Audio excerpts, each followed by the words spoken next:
And then everybody, like my song about the old barrio, the old neighborhood, says everybody knew each other. I went to school each day. You know, I would say, Doña Juanita.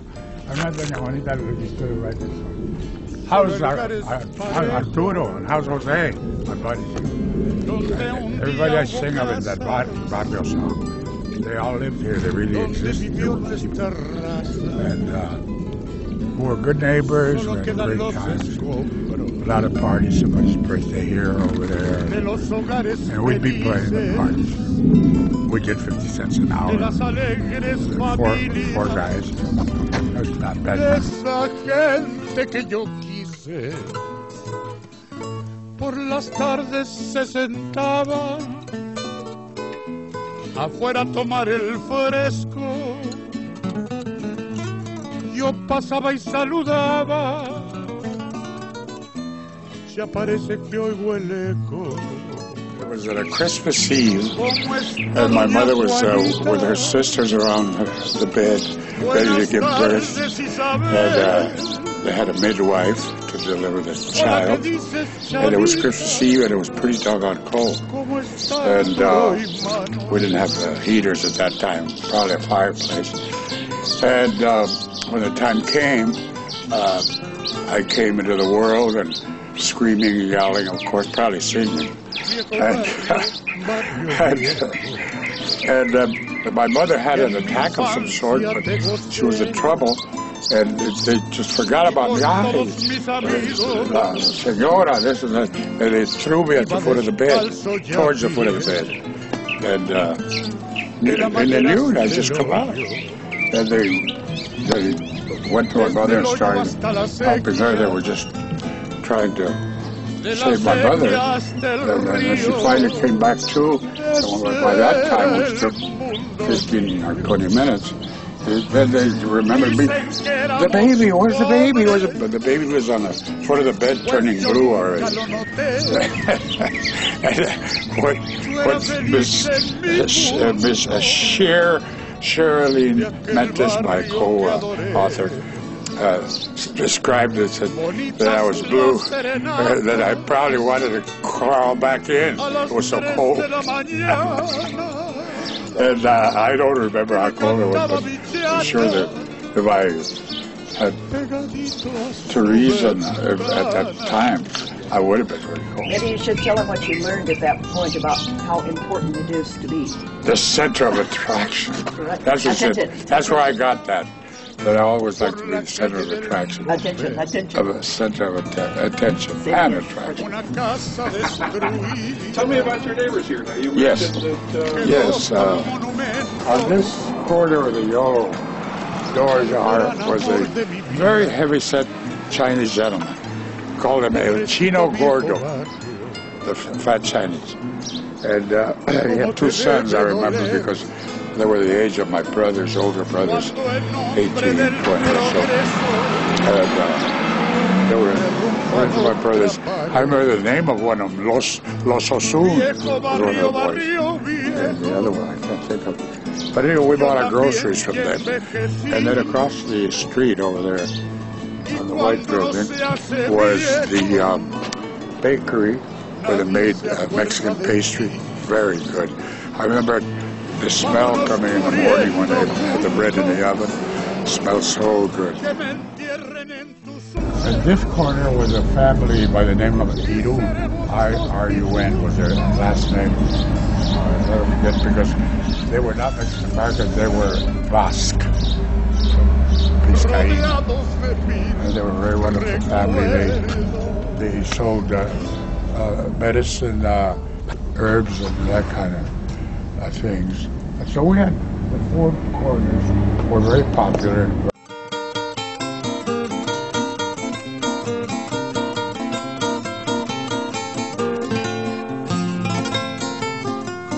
I tried to find out who wrote the piece of music. It hadn't been released officially anywhere, but somebody or the other had a tape of it. And I finally found out about Lalo. I'd never heard of him, never heard of his music. This was about 1998. I found somebody who said, well, we think he's over in Palm Springs somewhere, but he's retired. You probably won't be able to find him. And I found his son, Mark, who performs in a nightclub there. So I went to see Mark, and I said, I'd really like to talk to your father. I would like permission for using this music. And I expected to get an address or something so I could write him. Well, Mark said, wait just a minute. He called his father, and Lalo said, oh, sure, I'll be over at the hotel tomorrow. I'll bring you a CD. And it was like that. And so he brought the CD over, and he started talking to me after we finished with the business part. He started telling me about the songs on the CD, recuerdos. He still sells it. And how he wrote them, and why he wrote them, and what they meant to him. And as he talked, I just became intrigued, fascinated.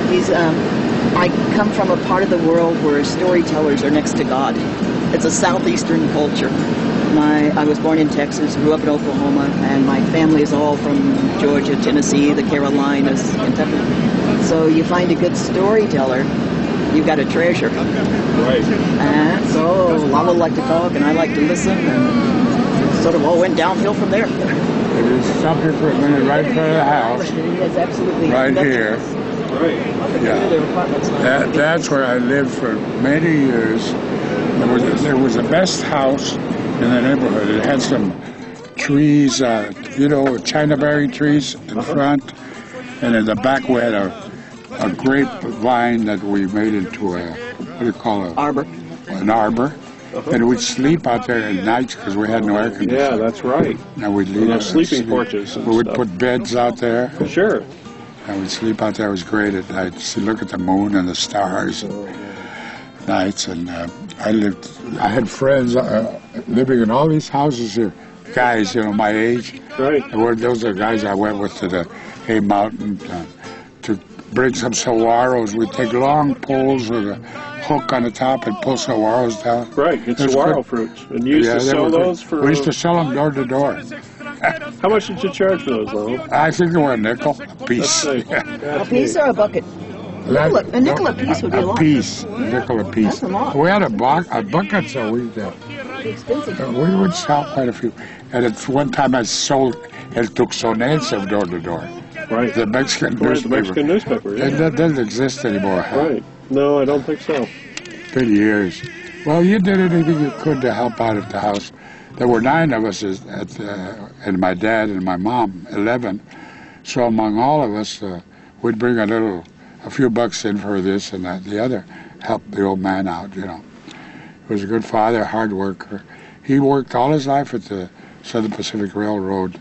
We had a free pass to go almost everywhere in the train because he worked with him. You used to serenade Linda when she was a little girl. Tell me about Oh, yes. That's when it was Linda's mother's birthday or Mother's Day. Gilbert would come over here and get us and go serenade the mama. And Linda was just that high. And the kids would all come up from upstairs down to the bottom floor where we were playing, sitting down. And then she'd sit down, cross her little legs like this and look at us. And she loved it. Like all the kids liked it, but she was like very attentive. She wouldn't miss a beat. And there was a little song I used to sing about the little donkey that was clip-clopping along. And in the song I used to say, "Ahora que llegando el caminito, aquí me chu, aquí me chu." You know that little kid learned how to clip-clop? When she got a little older and I go over, she said, "Lalo, sing the one about the little donkey." I said, "Okay." And then I'd play it, and then she started. She learned how to do that. And then years later at the new auditorium, what do they call it? The Convention Center? Convention Center, the mariachi conference. She and I appeared on stage together. We did 2 numbers, one that her dad liked very much, El Sonorense, because Gilbert was born in Sonora. And the other one was Canción Mexicana. And then we did La Burrita. And all she did was, I sang the song, and Linda went through the whole song with the great Linda Ronstadt, clip-clopping. She didn't forget. She was a great gal. She is a great gal. And who would think that little baby was going to become a big star, Las mañanitas que cantaba el rey David, le cantamos para Emma, se las cantamos aquí. Ta-di-da-di, or ta-di-di-ta-ta. Great. Who's that to? Miss Emma Finocio. my wife would kill me.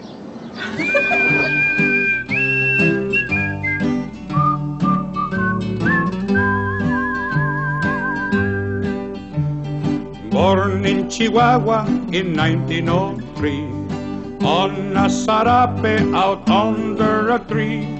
He was so fat he could almost not see. He could eat 12 tacos when he was only 3. Pancho, Pancho Lopez, the pride of all Mexico.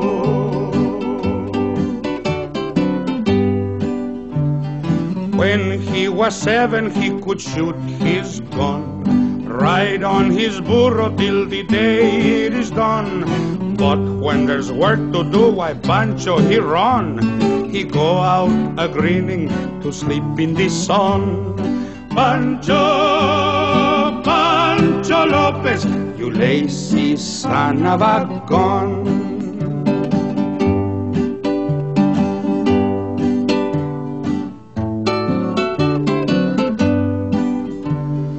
Come the revolution and Pancho he gets sore. He go with Pancho Villa to fight in the war. But Pancho he don't like this risky chore. He come back to Chihuahua and he sleeps some more. Pancho, Pancho Lopez, he lie in the sun and snore.